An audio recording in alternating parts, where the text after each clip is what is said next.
I love when games give their player base an insight into what could have been. Cut content. Now when I say cut content, I'm not talking about placeholders or features that had a sketch but were never brought to light. I'm referring to fully functioning enemies in the source code of a game that for whatever reason can't spawn. Entirely blocked out levels that you can run through, but only by modifying the source code. I'm making a game of my own and have had an immense amount of experience when it comes to cut content. From my experience, cut content frequently is caused by one of two things. Either a lack of planning, the concept is added but ends up not integrating into the game properly or just cannot be expanded enough to warrant its existence, or due to simply everything else evolving around it and leaving it barren and not as interesting as what other concepts bring to the table. In my case, it mostly comes from poor planning and project management. Getting too excited to introduce another enemy into the ecosystem that just serves no real purpose is rushed and subsequently removed for failing to be interesting. However, I am not ashamed to show these failures. These failures helped build a roadmap to what became the best of the creatures in my game. I feel a lot of developers feel somewhat insecure about what features they failed to bring to light, seeing them as irrelevant and not important since they never made it to release. However, I think this is a widely poor mindset. Cut content is just a part of the development process and is fascinating to those on the outside. Take it from one of the most famous games in the world's development, Left 4 Dead. In the early days of Left 4 Dead's development, there was a special infected titled the Screamer. He had concept art, a model, and code for his functionality. In fact, early trailers prelude his existence.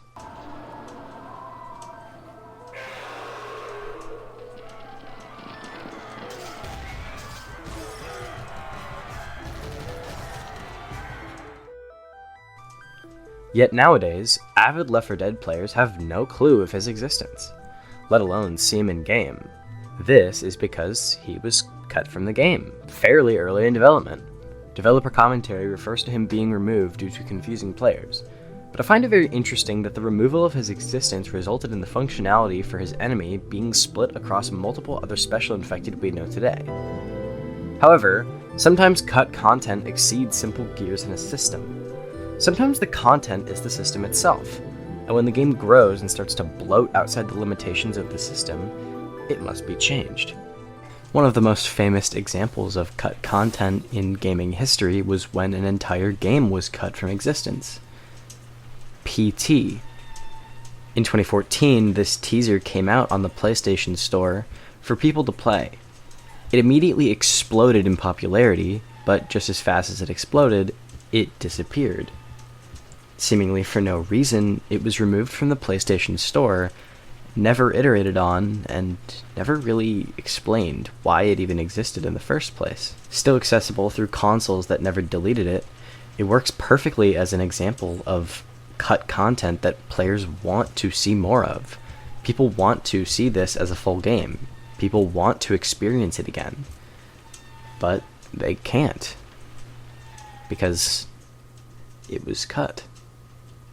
Now, I already touched on this in the first ever devlog for my game, but the primary gameplay loop for my game has gone through multiple iterations.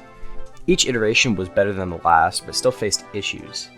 The new systems were aimed to expand upon and fix those issues. To make it quick, the initial gameplay loop was to run into buildings and collect folders. Return those folders to your ship and slot them in a little post machine to get points. Collect enough points per mission to progress. That was technically a placeholder, except I tried too hard to make it interesting when it should have just been scrapped immediately. The third iteration aimed to make players interact with the interiors more and not be forced to run back and forth to make progress, rewarding players who proceeded further and took their time. The magic sauce of Iteration 2 was the Discmaster, a handheld device wielded by every player that allowed you to connect to data objects on the interiors. Each object had a unique game, and depending on your performance you would get a reward. You would then use the device to send your collected data to the ship and make progress on your quota.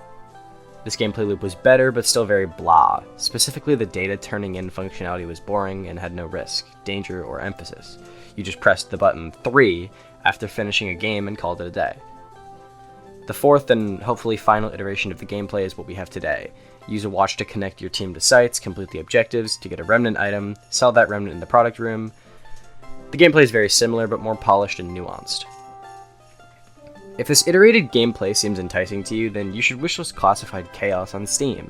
It really helps support the project and put more eyes on the game. If you want to inevitably see me spiral into Iteration 17 in 2029 when the game turns into a Christian deck building game, then you should subscribe. If you look up your favorite game with cut content next to it, you will likely find out that there are features that just never made it to release. Making games is hard, and even the best of plans can easily fall through and force developers to adapt to changes. Again, while a lot of developers simply remove these files and burn any trace, some games don't. Some games make an effort to respect these past ideas, and I think I may throw my own hat in the ring. There are over 30 enemy concepts that were cut from my game, twice the size of the enemy roster today. I thought it could be cool to include an Easter egg museum that displays the enemies that did not make it to release, their models, their stories, and their potential, which will likely never be expanded upon in any way, respected in my own way. The idea, at least right now, is when players fail to meet their contract, if they made it to a contract higher than 10, they will be offered a ticket to the museum where they can get a glimpse into what could have been. But you should tell me if this is a good idea or a bad idea. I'm a sucker for things like this, as in my eyes, a player who has appreciated a game for its gameplay and features, who seeks more, should be able to appreciate it for being a game. A false world that was built from scratch, because even false worlds have skeletons beneath the surface. If you'd like a proper say in these kinds of design choices, you should join the Discord server linked in the description. I'm running more playtests very soon, and with few people in the server, you'll likely get a slot as a playtester if you really want to. And once again, if you're enjoying this content, please subscribe. This was a fairly low-effort devlog, but I like trying to keep the small audience I'm building posted on what's going on. Because hopefully with each of these devlogs, that audience will grow, even if just a little bit. Anyways, y'all have a nice day.